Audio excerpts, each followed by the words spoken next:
So I think at different points in your career, there are different motivations, and there are things which drive you more. At the beginning, when Robert and I started working together, obviously that challenge and that objective to actually build the first watch, and would it work how we wanted it to? Would it deliver in precision what we wanted it to do as a mechanism? These were the initial driving force. But as soon as you've completed that first movement, then you realize, of course, you've got to build it. So you need people, and then you have to work with people, build a team, and then try and multiply that passion, grow that passion, share it, and also get out and get the collectors interested and on board to support the whole adventure.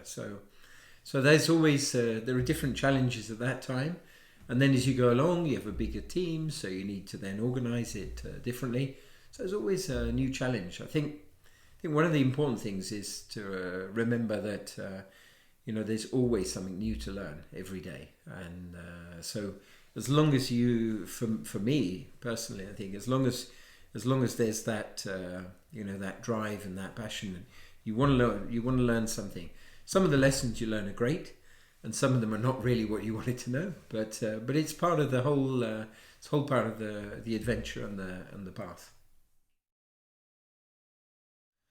So I think amongst the most significant developments in the last 5 to 10 years, of course, as watchmakers, companies are always working on new ideas.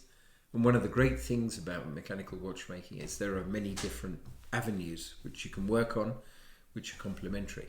So for the collector, that's fantastic, because you've got a real wide spread of different watchmakers working on different mechanisms, on different ideas, different aesthetic, different crafts. So that's very rich. And I think one of the things that's really evolved is the way the collector looks at mechanical watches and what we do. And we still feel that there is a growing interest in the traditional side. And it's never to say it's better than a series production watch, but the traditional side with hand craftsmanship is something which is obviously it's very inaccessible to most people, because it requires so much labor, so much time to do, so the value is very high. But it's something where you can appreciate it. A lot of people can appreciate it. You don't need to necessarily own something to be able to appreciate it. So I often look as a comparison to say, well, I'd love to have an impressionist painting in my kitchen. It would be something really fantastic to be able to look at that when you have your morning coffee. But of course, it's going to be way out of reach. But it doesn't mean that I can't admire that impressionist painting and think that it's a fantastic achievement in terms of human craft. So this is a question which comes up quite often.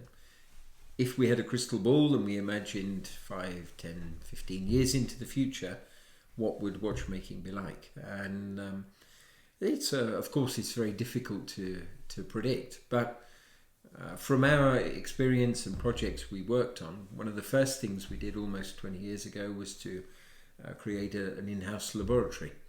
And so that in-house laboratory meant we could actually measure the performance, measure different elements in the movement, the construction, and how it actually worked, and so start building our know-how around that. And this is really actually, people often think it's a bit strange, but actually the sort of driving force and the kind of nucleus of what we do is in the laboratory and the innovation side.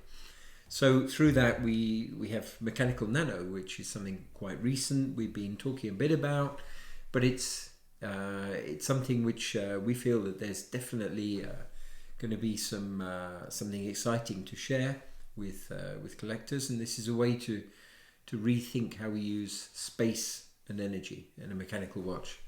So I think for us this is going to be an important subject, but it's something which is also very complementary alongside traditional craftsmanship. So if we think about watchmaking going forward, yes, I think there's of course the series production watches, which are fantastic because they help people to access watchmaking at an acceptable level.